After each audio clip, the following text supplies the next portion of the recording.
hatiku, biar ku jadikan tempat tinggalmu, hidupmu tumbuh di dalamku. Ku mau mirip Kau sampai jalanmu, juru selamatku, lampu cinta, teruh dan manis, tak pernah lupa, bentukmu di hatiku.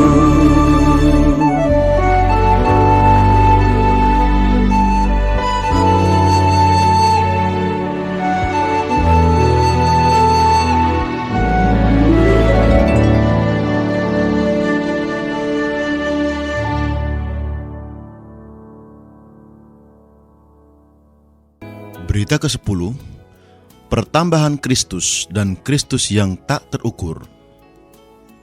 Semasa saya muda, banyak hal dalam Alkitab membingungkan saya.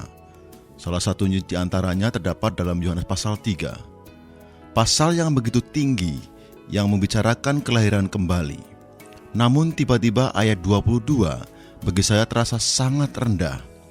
Ayat 22 mengatakan, sesudah itu Yesus pergi dengan murid-muridnya ke tanah Yudea, dan ia tinggal di sana bersama-sama mereka dan membaptis.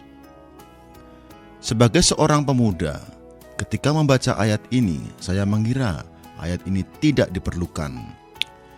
Demikian pula perasaan saya terhadap ayat 23 yang mengatakan bahwa Yohanes membaptis juga di Ainon, dekat Salim, sebab di situ banyak air. Dan saya dibingungkan pula oleh ayat 24 yang mengisahkan bahwa waktu itu Yohanes belum dimasukkan ke dalam penjara. Saya bertanya, apa artinya semuanya ini? Setelah menyinggung perkara yang begitu surgawi dan rohani, mengapa di sini menyebutkan hal-hal seperti di penjara? Kemudian Tuhan memperlihatkan kepada saya bahwa alasannya tercantum dalam ayat 26.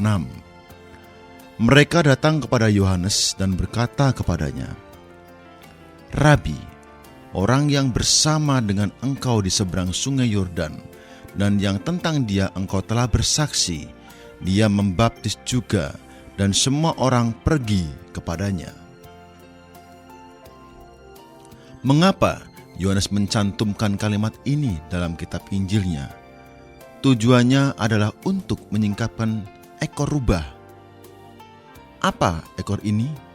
Yaitu siapa saja yang ingin memperoleh massa dan mencari pengikut. Sikap orang hari ini adalah, orang-orang ini mengikuti aku, mereka semua adalah pengikutku. Mengapa bisa ada yang ke tempatmu? Apa yang kita nampak dewasa ini sudah ada di zaman Yohanes Pembaptis. Jawaban Yohanes dimulai dari ayat 27. Tidak ada seorang pun yang dapat mengambil sesuatu bagi dirinya kalau tidak dikaruniakan kepadanya dari surga. Kamu sendiri dapat bersaksi bahwa aku telah berkata, aku bukan Mesias, tetapi aku diutus untuk mendahulinya. Ayat 27 dan 28. Andai kata saat itu saya di sana, pasti saya bertanya kepada Yohanes, Saudara, jika memang demikian halnya, lebih baik engkau pulang saja, jangan lagi membaptis orang. Karena orang yang kau persaksikan itu sedang membaptis, maka seyogyanya engkau berhenti membaptis orang. Jika engkau membaptis terus, engkau akan dipenjarakan. Yohanes itu baik, tetapi ia kurang jelas. Masalahnya ialah, Yesus sudah naik ke atas panggung, namun Yohanes masih tetap tinggal di sana. Yohanes patutnya mengundurkan diri dan membiarkan Tuhan Yesus menduduki seluruh panggung. Normalnya hanya ada satu peran utama, bukan dua. Ketika saya masih muda, saya tidak mengerti mengapa Yohanes dikurung di dalam penjara. Lambat laun saya mulai tahu bahwa ia dipenjarakan karena ia tidak mengundurkan diri dari panggung. Kesatu, bertambahnya Kristus. Tetapi Yohanes menyahut, Yang punya mempelai perempuan ialah mempelai laki-laki, tetapi sahabat mempelai laki-laki yang berdiri dekat dia dan yang mendengarkannya sangat bersukacita mendengar suara mempelai laki-laki itu. Itulah sukacitaku, dan sekarang sukacitaku itu penuh. Ia harus makin besar, bertambah, tetapi aku harus makin kecil, berkurang. Yohanes pasal 3 ayat 29-30.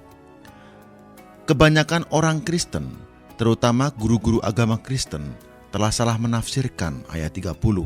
Apakah makna Kristus harus makin bertambah dan Anda makin berkurang? Itu berarti Anda harus mundur dari panggung, mundur dari hal diikuti orang. Biarkan Kristus menjadi pemeran tunggal di atas panggung dan memperoleh semua pengikut. Semua pengikut harus datang kepada Kristus, bukan kepada Yohanes Pembaptis atau siapapun yang lainnya. Karena Yohanes tidak menjelaskan hal ini kepada murid-muridnya, maka murid-muridnya iri. Ketika murid-murid Yohanes nampak semua orang pergi kepada Yesus, mereka tidak senang. Mereka seolah berkata, "Mengapa orang-orang itu tidak mengikuti guru kita, melainkan mengikuti Yesus?" Sudahkah Anda nampak titik persoalannya? Jika Yohanes mengundurkan diri dari atas panggung, tidak akan terjadi masalah apa-apa. Jika ia memberitahu semua muridnya untuk pergi kepada Tuhan Yesus, dan jika ia sendiri tak lagi menerima orang sebagai pengikutnya, pasti ia tidak akan terbentur kesulitan apa-apa. A. Kristus datang sebagai mempelai laki-laki untuk meminang mempelai perempuan. Tetapi ketika Yohanes menjawab murid-muridnya, ia sudah menegaskan juga kepada mereka bahwa ia bukan Kristus atau Mesias, atau mempelai laki-laki yang datang meminang mempelai perempuan, melainkan hanya sebagai sahabat mempelai laki-laki. Dengan jelas ia memberitahu mereka bahwa Kristus adalah mempelai laki-laki yang datang meminang mempelai perempuan. Orang-orang harus mengikuti Kristus, bukan Yohanes, agar ia memperoleh mempelai perempuannya. B. Semua orang yang dilahirkan kembali menjadi satu sebagai mempelai perempuan yang Allah berikan kepada Kristus. Yohanes menulis kitab Injilnya di bawah ilham Roh Kudus. Melalui perkataannya kita nampak bahwa semua pengikut Kristus yang dilahirkan kembali merupakan pertambahan baginya. Pertambahan dalam ayat 30 ialah mempelai perempuan dalam ayat 29. Dan mempelai perempuan itu adalah susunan hidup yang terdiri atas semua orang yang dilahirkan kembali. Ini berarti kelahiran kembali yang diperbincangkan dalam pasal ini bukan sekedar membawakan hayat ilahi masuk ke dalam kaum beriman dan memusnahkan sifat iblis yang ada di dalam daging mereka, namun juga dengan menambahkan Kristus agar mereka dijadikan mempelai perempuan korporat. Dua butir terakhir yaitu memusnahkan sifat iblis dalam kaum beriman dan menjadikan mereka mempelai perempuan Kristus telah sepenuhnya berkembang dalam kitab Wahyu yang ditulis oleh Yohanes. Kitab Wahyu terutama mewahyukan bagaimana iblis, si ular tua itu, disingkirkan sama sekali, serta bagaimana mempelai perempuan Kristus, Yerusalem baru, dihasilkan. Wahyu pasal 21 ayat 2 dan ayat 10-27. Meskipun kebanyakan orang Kristen sudah sangat hafal akan kelahiran kembali dalam Yohanes pasal 3, namun sedikit sekali yang nampak bahwa setiap orang yang dilahirkan kembali merupakan sebagian dari pertambahan Kristus, dan pertambahan inilah mempelai perempuannya. Kelahiran kembali adalah untuk pertambahan Kristus, adalah untuk menghasilkan mempelai perempuan. Kelahiran kembali adalah agar Anda dijadikan sebagian dari mempelai perempuan Kristus. Yohanes pasal 3 membicarakan kelahiran kembali untuk pertambahan Kristus. Orang-orang Kristen umumnya hanya nampak kelahiran kembali, tidak nampak maksud atau tujuan kelahiran kembali. Apakah kelahiran kembali hanya membuat Anda beroleh hayat kekal? Tidak. Kelahiran kembali lebih-lebih membuat kita terbangun ke dalam mempelai perempuan, yaitu pertambahan Kristus. Semula, kita adalah ular-ular kecil yang mengandung sifat ular. Dengan adanya kelahiran kembali, maka sifat ular telah dimusnahkan. Perkara ini telah kita lihat dengan sangat jelas dalam berita yang lalu. Di samping itu, dalam kelahiran kembali, hayat Allah di dalam kita sudah mulai bertunas. Kemudian, karena sifat ular kita telah dimusnahkan dan hayat Allah sudah bertunas di dalam kita, maka kita masing-masing menjadi sebagian dari mempelai perempuan itu. Jadi, Anda ini orang yang bersifat ular atau bagian dari mempelai perempuan Kristus. Kita adalah bagian dari mempelai perempuan itu. Kita adalah bagian dari pertambahan Kristus. Injil Yohanes adalah kitab yang membicarakan pertambahan Kristus. Kristus sebagai mempelai laki-laki memerlukan seorang mempelai perempuan. Kedatangannya justru untuk tujuan ini. Kedatangannya untuk pertambahannya. Bagaimana ia bisa mendapatkan pertambahannya? Dengan masuk ke dalam kita, ia membuat kita menjadi bagian-bagian dari dirinya. Kita adalah bagian dari Kristus. Sebagai bagian dari Kristus, kita semua disusun sebagai mempelai perempuan Kristus, yaitu pertambahannya. Baik keselamatan maupun kelahiran kembali, semuanya untuk tujuan ini, bagi mempelai perempuan sebagai pertambahan Kristus. C. Mempelai perempuan Kristus adalah pertambahannya. Mempelai perempuan Kristus adalah pertambahan Kristus. Semua orang yang dilahirkan kembali adalah pertambahan Kristus, dan pertambahan ini ialah mempelai perempuan yang menjadi pasangan Kristus. Mempelai perempuan ini adalah gereja, susunan dari semua orang yang telah dilahirkan kembali. Semua orang yang telah dilahirkan kembali disusun menjadi mempelai perempuan yang korporat yang dijodohkan dengan Kristus.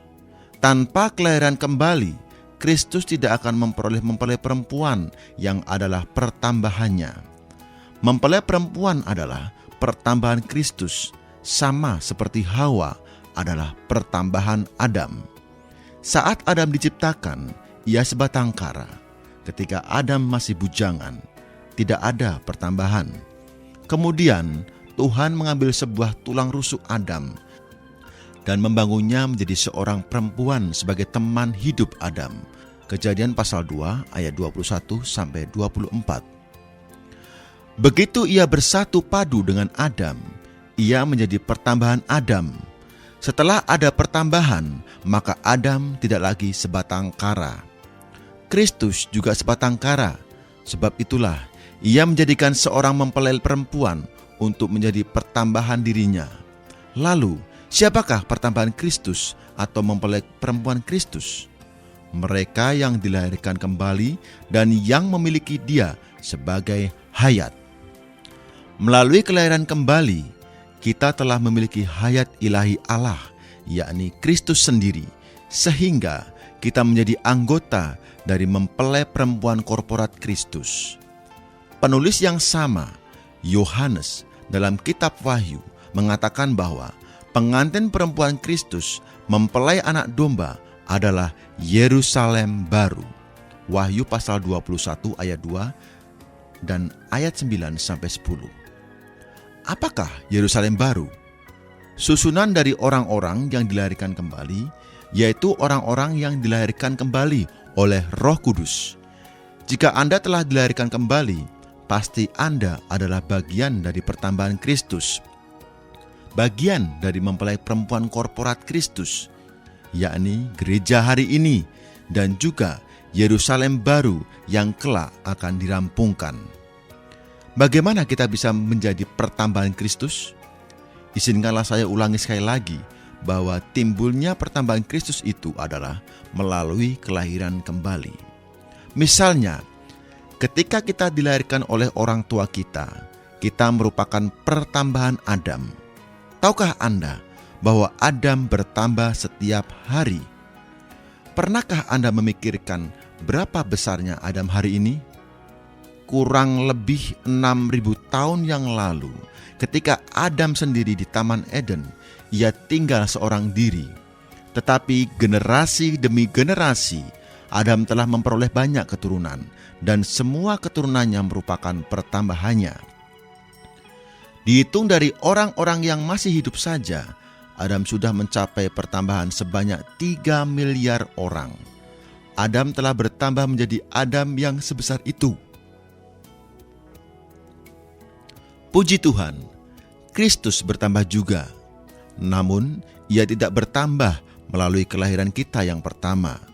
Kelahiran kita yang pertama adalah pertambahan bagi Adam, sedangkan kelahiran kita yang kedua barulah merupakan pertambahan Kristus. Begitu Anda mempunyai anak, itulah satu pertambahan lagi bagi Adam. Namun, hendaklah Anda bersyukur kepada Tuhan bagi kemungkinan yang lain, yaitu orang yang pernah dilahirkan sekali ini boleh dilahirkan kembali sehingga menjadi pertambahan Kristus. Demikian juga, anak-anak Anda bisa dilahirkan kembali sehingga menjadi pertambahan Kristus, sebagaimana mereka menjadi pertambahan Adam. Anda ini pertambahan Adam atau pertambahan Kristus? Dulu, kita hanya dapat mengatakan bahwa kita ini pertambahan Adam. Tetapi kini kita bersyukur kepada Tuhan. Kita telah menjadi pertambahan Kristus melalui kelahiran kembali. Namun, kita pun harus yakin bahwa kehidupan, perilaku, dan tindak tanduk kita bukan bersandar pada hayat Adam, melainkan bersandar pada hayat Kristus. Bila kita hidup bersandarkan hayat insani kita, pasti kita adalah pertambahan Adam. Kalau kita bertindak tanduk berdasarkan hayat ilahi Allah, baru kita merupakan pertambahan Kristus. Demikian, kita menjadi mempelai perempuan, menjadi jodoh Kristus. Seperti halnya istri dan suami itu menjadi satu tubuh, kita pun menjadi satu roh dengan Kristus. 1 Korintus pasal 6 ayat 17. Sebagaimana istri itu pertambahan suami, kita pun sebagai mempelai perempuan Kristus juga adalah pertambahannya. Berdasarkan fakta, kita memperoleh hayat Kristus melalui kelahiran kali kedua, maka kita menjadi pertambahan Kristus. Jadi, hasil akhir dari kelahiran kembali ialah membuat Kristus memperoleh seorang mempelai perempuan sebagai pertambahannya. Kristus bertambah melalui kelahiran kembali kita. Melalui kelahiran kembali, Kristus telah terlahir juga ke dalam kita. Kita, orang-orang yang dilahirkan kembali, adalah reproduksinya. Hawa menjadi pertambahan Adam karena ia diciptakan dari tulang rusuk Adam dan menjadi satu tubuh dengan Adam, sehingga merupakan sebagian dari Adam. Atas prinsip yang sama, kita bisa menjadi pertambahan Kristus karena secara rohani kita diciptakan oleh hayat Kristus dan menjadi satu roh dengan Kristus, sehingga menjadi sebagian dari Kristus. Sama seperti Hawa berasal dari Adam dan kembali bersatu dengan Adam, sehingga menjadi pertambahan Adam. Kita pun berasal dari Kristus dan kembali bersatu dengan Kristus, sehingga menjadi pertambahannya. Pertambahan ini ialah ia tereproduksi ke dalam kita melalui kelahiran kembali. Semua orang yang berbagian dalam reproduksi ini adalah orang-orang yang Allah berikan kepada Kristus. D. Berkurangnya pekerja bagi Kristus. Kita harus membiarkan Kristus bertambah, sedangkan kita berkurang. Semua pengikut harus pergi kepada Dia. Jika semua penginjil dan pemimpin kekristenan mau berkata, "Tuhan, biarlah orang-orang yang mengikuti aku semuanya ikut Engkau, agar Engkau bertambah dan aku berkurang," pasti segala masalah akan lenyap. Ada orang seolah berkata, "Dia harus bertambah dan aku harus berkurang, namun aku juga harus mempertahankan pengikutku." Asal pengikut Anda masih tetap ada pada Anda Anda tidak akan berkurang dan dia tidak akan bertambah. Bertambah atau berkurang tergantung pada pengikut. Milik siapakah pengikut itu? Inilah masalah hari ini. Setiap penginjil memiliki pengikutnya sendiri.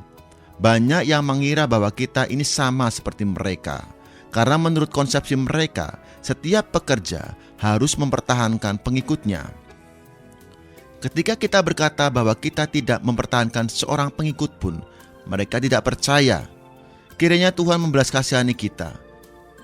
Kita perlu belas kasihannya agar tidak mempertahankan seorang pengikut pun. Kalau tidak, cepat atau lambat, kita akan dilemparkan ke dalam penjara. Biarkan pengikut-pengikut Anda pergi kepadanya.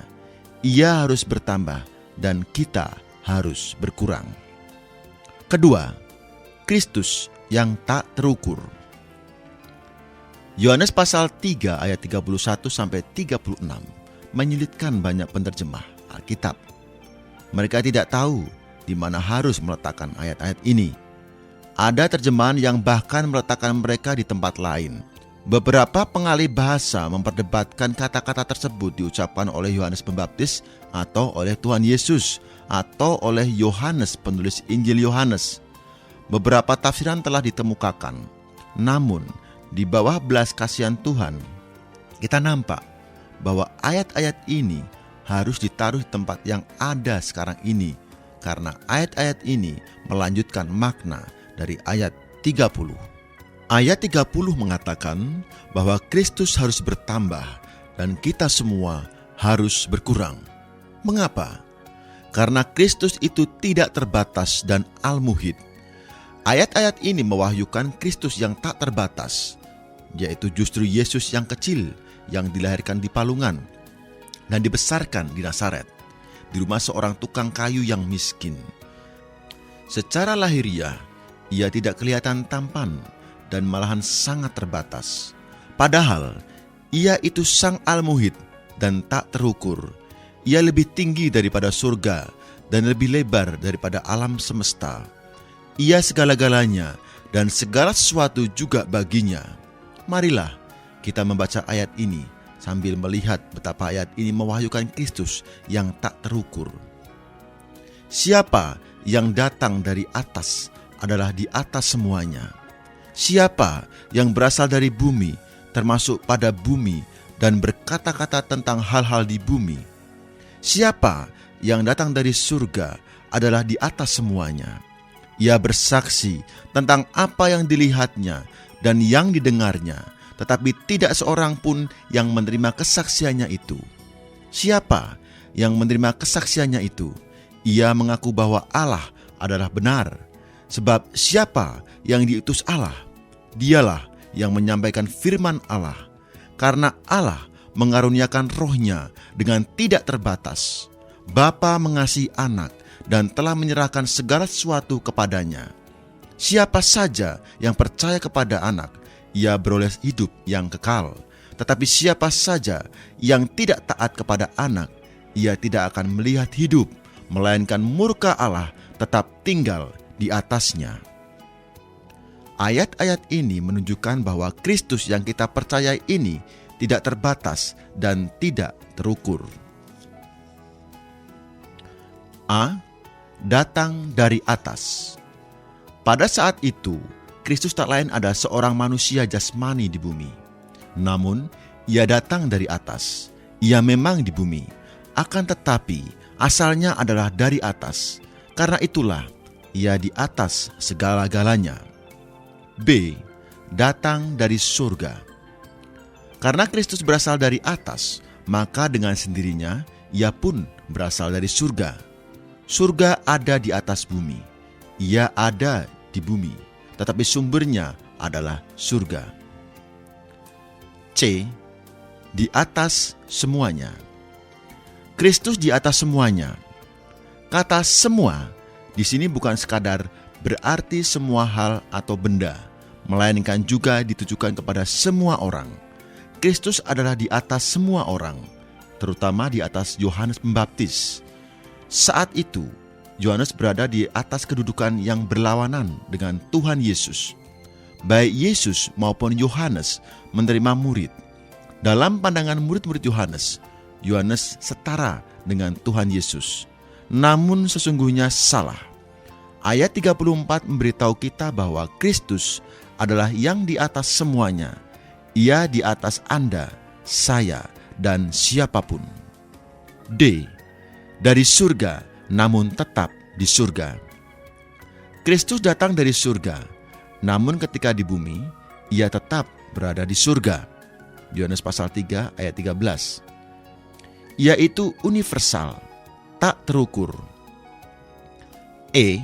Menyampaikan firman dan mengaruniakan rohnya dengan tidak terbatas.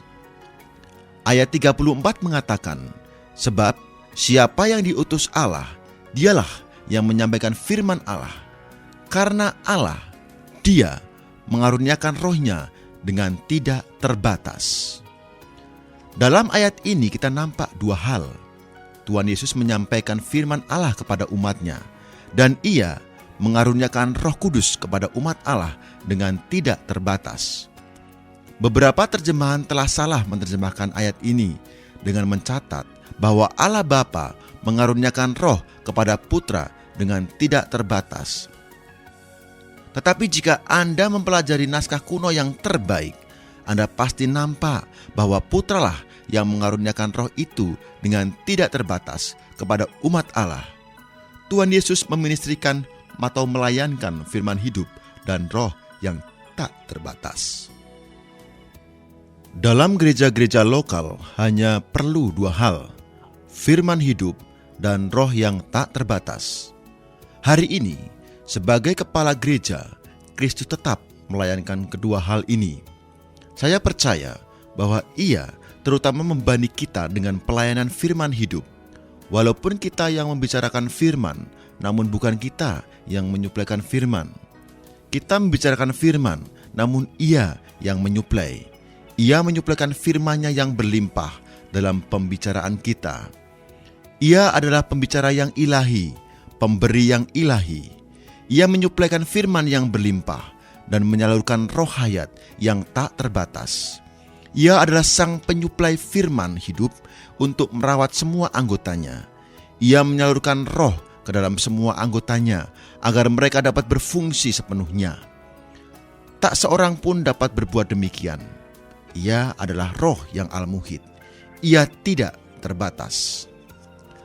Pada hari-hari terakhir ini, Tuhan akan membenarkan, mengkonfirmasi jalannya dengan firman yang berlimpah dan roh yang hidup. Di manakah Tuhan? Di mana terdapat firman yang berlimpah dan roh yang hidup, di situ Tuhan berada. Tidak ada tanda lain tentang kehadiran Tuhan.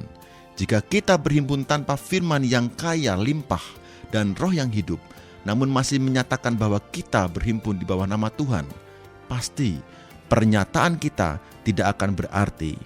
Itu hanya kosong dan sia-sia belaka. Tidak ada konfirmasi, tidak ada realitas yang menunjang apa yang kita katakan. Kita tidak perlu mengembar-gemborkan bahwa kita ini gereja, asalkan kita mempunyai firman yang berlimpah dan roh yang hidup. Itu sudah merupakan bukti bahwa kita ini gereja. Di mana Tuhan Yesus berada, di sanalah Anda akan menjumpai firman yang kaya dan roh yang hidup. Orang-orang sering berbicara dan berbantahan tentang gereja. Akhirnya, sebagian besar orang yang memperbincangkan dan memperdebatkan gereja takut untuk mengutarakan apa-apa lagi tentang gereja. Mereka hanya bersikap tutup mulut, bahkan menggunakan istilah gereja pun segan. Kata mereka, janganlah berbicara tentang gereja. Gereja itu perkara merepotkan. Mengatakan yang benar atau salah tentang gereja itu memang tidak mudah. Apakah gereja? Gereja adalah Kristus bertambah dan semua pemimpin berkurang. Bila Anda nampak para pemimpin bertambah dan Kristus malah dipenjarakan, itu bukan gereja. Gereja ialah sesuatu yang di dalamnya Kristus bertambah terus-menerus, sedangkan para pemimpinnya berkurang. Gereja adalah tubuh Kristus. Kita tahu bahwa minyak urapan oleh imam besar dituangkan ke atas tubuhnya sampai meleleh ke jubahnya. Mazmur pasal 133 ayat 2. Dalam gereja, Kristus sebagai kepala yang al-muhid mengaruniakan roh hayat dengan tak terbatas. Saya suka mendengarkan kaum beriman berdoa dengan bebas. Namun apa yang akan terjadi bila kepala tidak meneruskan urapan, namun kita tetap mencoba berdoa? Jika ia memutus urapan dan kita masih berusaha sekuatnya untuk berdoa, maka mustahil kita bisa berdoa secara hidup, kecuali berdoa dengan sangat kering dan formal. Akhir-akhir ini, saya selalu terdiris ketika mendengarkan doa-doa kaum beriman, sebab doa-doa itu penuh dengan urapan minyak. Urapan ini berasal dari kepala yang al-muhid. Jika kita memiliki urapan minyak, berarti kita adalah tubuh. Minyak dituangkan ke atas jubah Harun, berarti dituangkan ke atas tubuh Kristus. Jika kita terlebih dulu harus mengatur orang-orang yang berdoa dalam suatu perhimpunan, itu adalah organisasi, bukan tubuh. Suatu organisasi tidak perlu ada urapan dan roh yang tak terukur. Suatu perhimpunan yang dipenuhi dengan doa dari awal hingga akhir membuktikan adanya kehadiran kepala, menyatakan seluruh tubuh berada di bawah urapan rohnya yang tak terhingga itu. Tak perlu orang menyuruh kita berdoa 2,5 jam, sebab itu adalah perbuatan kita, bukan pekerjaan kepala. Di manakah gereja? Siapakah gereja? Apakah gereja? Di mana ada roh itu, di sanalah ada gereja. Tanda lain dari gereja ialah firman. Jika Anda membaca kitab Kisah Para Rasul, Anda pasti nampak bahwa pada zaman gereja sebermula terdapat roh dan firman. Tetapi bukanlah firman secara harfiah hitam di atas kertas putih. Dalam kitab Kisah Para Rasul, gereja mempunyai firman yang hidup, firman yang penuh dengan hayat, terang, pengurapan minyak, dan pendirisan. Gereja mempunyai firman yang hidup dan yang seketika, firman yang Tuhan katakan hari ini. Di mana ada firman hidup, di situ ada gereja. Puji Tuhan, sejak hari Ia membangkitkan kita, firman kudusnya sudah terbuka kepada kita secara hidup. Hari demi hari, saya yakin bahwa firman akan semakin terbuka bagi kita. Kita tidak perlu hal-hal luaran, sebab Tuhan hadir dalam gereja. Rohnya yang hidup dan firman-Nya yang hidup ada dalam gereja. Ini membuktikan di mana gereja itu berada, juga menandakan bahwa kepala gereja adalah Kristus yang tak terbatas. Mempertahankan kelompok orang untuk mengikuti kita merupakan suatu hujat. Semua pengikut haruslah mengarah kepada Dia. Semakin kita melepaskan pengikut-pengikut kita, Alkitab pasti akan semakin terbuka bagi kita dan semakin banyak pula urapan minyak di atas tubuh. Saudara-saudari, sekarang inilah saatnya Tuhan membenarkan, mengkonfirmasi jalannya di bumi, bukan hanya di negeri ini, tetapi di seluruh bumi.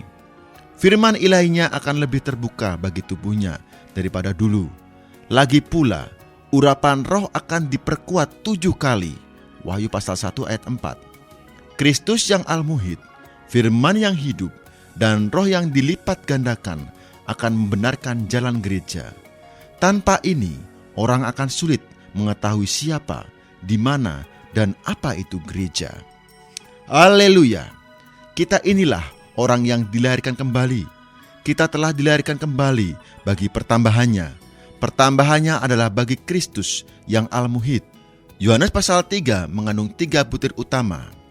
Kelahiran kembali, pertambahan, yakni mempelai perempuan Kristus, dan Kristus yang al-muhid. F. Dikasihi Bapa. Bapa mengasihi putra. Yohanes pasal 3 ayat 35. Putra itulah sasaran kasih Bapa. Dalam hal kasih, Bapa telah menjadikan putra di atas semuanya dan membuat dia menjadi segala sesuatu di dalam segala sesuatu. Kealmuhitan putra adalah masalah kasih Bapa. G. Dengan segala yang diserahkan oleh Bapa.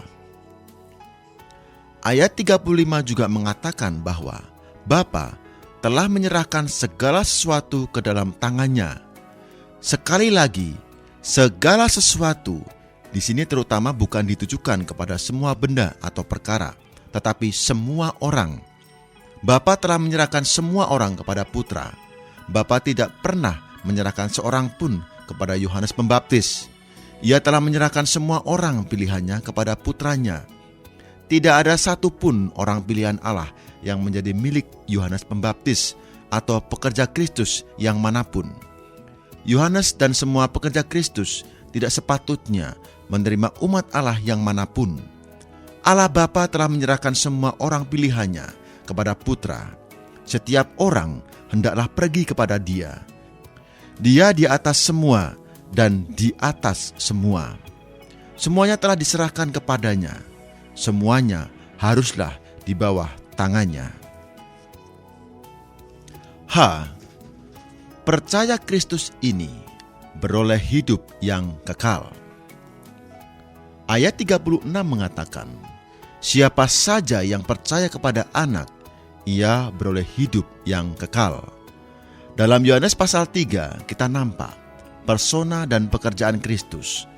Segala apa adanya Dia dan semua yang Dia lakukan bertujuan menyelamatkan kita dan melahirkan kita kembali, sehingga kita dapat menjadi mempelai perempuannya sebagai pertambahannya. Oh, alangkah ajaibnya Dia dan alangkah menakjubkannya karya yang Dia rampungkan. Sebab itu, kita harus percaya kepada Dia. Melalui percaya kepada Dia, kita menerima pengampunan Allah dan beroleh hayat ilahi, yaitu hidup yang kekal. Melalui percaya kepadanya, kita menerima pengampunan Allah, pembebasan dari kutukan Allah oleh penebusannya, hidup yang kekal, hayat Allah yang bukan tercipta, dan dilahirkan kembali oleh Roh. Karena itulah, kita dilahirkan oleh Allah dan terlepas dari kekuasaan jahat iblis, serta dipindahkan ke dalam kerajaan Allah. Jika tidak, kita akan tetap diracuni oleh iblis dan terus berada di bawah kutukan Allah yang akhirnya mendatangkan murkanya ke atas kita.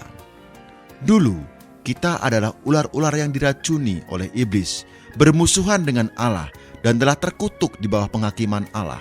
Tetapi kini, syukur kepada Tuhan, melalui kematian dan kebangkitannya, kita telah diselamatkan dan dilahirkan kembali, sehingga menjadi bagian dari mempelai perempuannya. Karena itu, kita menjadi pertambahannya, reproduksinya, yaitu mempelai perempuannya, pasangannya. Tidak taat kepada Kristus ini berada di bawah murka Allah. Bila seseorang tidak taat kepada Kristus ini, ia akan tetap di bawah murka Allah sehingga menuju kebinasaan. Kita bukanlah orang-orang yang tidak taat, melainkan orang-orang yang percaya. Kita tidak akan dihukum. Kita telah diselamatkan, terlepas dari penghakiman Allah dan sifat ular iblis. Dan kita telah dilahirkan kembali melalui hayat kekal Allah, sehingga menjadi mempelai perempuan Kristus yang al-muhid, yakni sebagai pertambahan universalnya. Amin.